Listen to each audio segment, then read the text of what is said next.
নিষেধ, মোস্তাফিজ জানে। পুলিশ ঢুকতে পারে না। অস্ত্র নিয়ে ক্যান্টনমেন্টে ঢুকতে পারে না।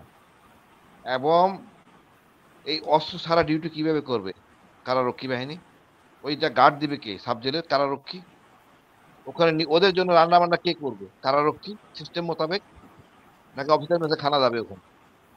কাঁচের প্লেট, তো চামিচ, মেস ওয়েটার। আমি জানি না মেয়ে মেস ওয়েটার নিছে কিনা মোস্তাফিজ নতুন নিয়মে। সব জায়গায় হতেও তো পারে। মেয়ে ঢুকাইছে। আমার কথা হলো নিয়ম সবার, আইন সবার জন্য সমান। এখানে ডাক্তার শিবিরে কোথায় নেবে? সিএমএইচ কেন? আমরা লাইন ধরতাম জেলখানার মধ্যে। লাইন দিয়ে আমাদের আসতো। তার দ্বারাই আমরা চিকিৎসা নিতাম। ওই যেন রেজাকুল হায়দারকে আমি তাই দেখছি। রহিম স্যারকেও তাই দেখছি। বিনোদন। কি সুখে আছেন ওনারা? কোন খুশিতে? ওখানে আইজিপি প্রিজন আছে পুলিশের। না হলো ১০ জন পুলিশের ডিআইজি আমাকে রিং করছে। বাইরে কেন হইলো?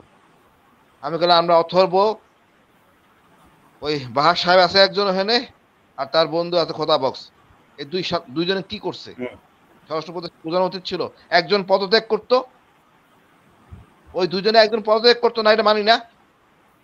করে তো নাই। এদের লজ্জা নাই, এদের শেমলেস। এরা ফাও খাইতে খাইতে জিব্বা অনেক বড় হয়ে গেছে।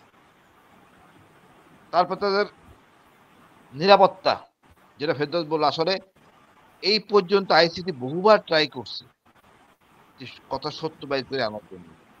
কোনো কথা তারা বলে নাই। আপনার আগে কে ছিল, আপনার পরে কে ছিল, কেউ বলেনি। না আমাদের কাছে জানা নাই, কেউ আইছে আমি জানি না। তখন ডকুমেন্টেশনে ধরে এই নামগুলি বাইর করা হয়েছে। এটা তো এখানে শেষ না। এখন যেন আদালতে জিজ্ঞেস করা হবে, তখন দেখবেন যে অনেক কিছু বেরোবে। এটা অবাক হওয়ার কিছু না। আদালত যদি জানতে চায় এরা কারা বলেন, এইভাবে তো তদন্ত হয় না। আমাদের জন দণ্ড, আমাদের উপর যে আচরণ করা হয়েছে, সংবিধান মোতাবেক করা হয়েছে? অবশ্যই না। এখন সংবিধান মোতাবেক, তার চেয়েও বেশি আন্তর্জাতিক সংবিধান। মানে আন্তর্জাতিক সংবিধান বকাও দেওয়া যাবে না। এসি রুমে বসে প্রশ্ন করে, ভাই বলবেন কিনা দয়া করে একটু বলেন, এই অবস্থা। যেন একজন অভিযোগ করেছিলেন যে ওনাদেরকেও আয়না ঘরে রাখা উচিত, তাহলে হ্যাঁ ওনারা আমি তো বুঝতেন। বলছি এদেরকে আয়না ঘরে রেখে বিচার করা উচিত। আর যত এই আওয়ামী রেসপন্সার যারা আছে বন্দী, জেলখানা দরকার নাই। এদের আর্মি স্টেডিয়াম আছে একটা বড়, এর মাঝখানে রাখবে তাঁবুর ভিতরে সব এক জায়গায়, উপরে কারারক্ষী থাকবে। এইটা হচ্ছে আসল বিচার। ফুর্তি থাকার কায়দা নাই। আমি জেলে দেখছি ওই নেতারা ট্যাংরা মাছ ঝোল করে খায় ফুর্তিতে। তো ট্যাংরা মাছ ঝোল করে সাব জেলে খাবে, এটা কাম্য না। এখানে কি হবে আপা? আমরা সত্য তথ্য জানতে পারবো না, সত্য ঘটনা জানতে পারবো না। এখান থেকে পরিকল্পনা করে দেওয়া হবে তোমরা কি বলবা কি বলবা না। ওখানে আহত কে যাচ্ছে, ভিতরে যাচ্ছে কি আসতেছে, জেল কর্তৃপক্ষ জানবে না। জেল কর্তৃপক্ষ যদিও আর্মি, তারপর জানবে না, জানতে দেওয়া হবে না বা জানার চেষ্টাও করবে না। আমরা ওয়াকারের অধীনে ওইটা রাখতে চাচ্ছি না। আমরা ওয়াকারের অধীনে রাখতে চাচ্ছি, যেটা দৃশ্যমান, অর্থাৎ জেল কোডের মধ্যে। এই যে মনে করেন আমার মিসেস মাসে ২ বার বা ১ বার যেত, কি হ্যারাসমেন্ট করা হয় আপনি জানেন না জেল গেটে। ওই হ্যারাসমেন্ট ওদের দেখা উচিত, জানা জেল উচিত। গেটে। যে মানে যে অনাচার করা হয়, ফকিরের মতো বসে থাকতে হয়, তারা দেখা করতে চায়। দূরের থেকে দেখা করে আপা।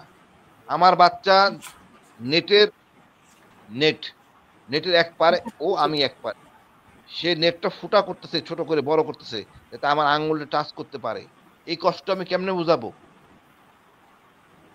এইটা সেই এই জেল কর্তৃপক্ষ তখন, আমরা যখন ছিলাম তখন হুঁশ ছিল না এনাদের। এখনো হাসিনা প্রেমে আছে। আমরা এখনো ভদ্র আছি। সেনাবাহিনীর ভিতরে কিছু হয় নাই। ও পিএমজি টিএমজি এগুলো কিচ্ছু হবে না। ক্যান্টনমেন্ট অফিসাররা খেপে যাবে। পোস্টারিং করে একদম জি। নাস্তানাবুদ করব। একদম এক পদত্যাগ, সেনা প্রধান থেকে শুরু করে স্বরাষ্ট্রকে থাকবে না। They don't deserve to stay. আইনের উপরে হস্তক্ষেপ করতেছে, এটা মানা যাবে না, মানা হবে না। আমি মনে করি আমার বন্ধু যা বলছে একমত। আমি আদালতে আজকে তাই বলছি ওখানে মিডিয়াতে, যে এই বৈষম্য করার কোনো কারণ নাই। আজকে একটা বাচ্চা মেয়ে কাঁদতেছিল যে বাবার আমি পাই নাই, এখানে সেখানে গেছি। এমন আপা লজ্জার বিষয়, আমি মেট্রো দিয়ে আসতেছি, ওই মেয়েটা ওর মা ওই বগিতেই উঠছে, ১৪ নম্বর বাড়ি ১০ নম্বর নামবে। এই পুরোটা সময় আমি মেট্রোতে মাথা নিচু করেছিলাম, মাথা নিচু করেছিল। এর মধ্যে মহিলা ধাক্কা মেরে বলে, ভাই এ আমার মেয়ে। আমি তো চিনি ওর মেয়ে রে। আমার নিজের গায়ে লজ্জা লাগে আমার বাহিনী এই কাজটা করছে। হুম। আর এই সংখ্যা কত বড় জানেন না। এই সংখ্যা আমার দরকার নাই। এরা অনৈতিক কাজ করছে, যুদ্ধে কোনো কাজে লাগবে না। এরা না থাকলে দেশটা আরো সুন্দর করে গড়ে উঠবে। সেনাবাহিনী সুশৃঙ্খল মানে কলঙ্কিত থেকে উদ্ধার পাবে। আমি মনে জি। করি কঠিন হয়ে ন্যায় বিচার প্রতিষ্ঠিত করা উচিত।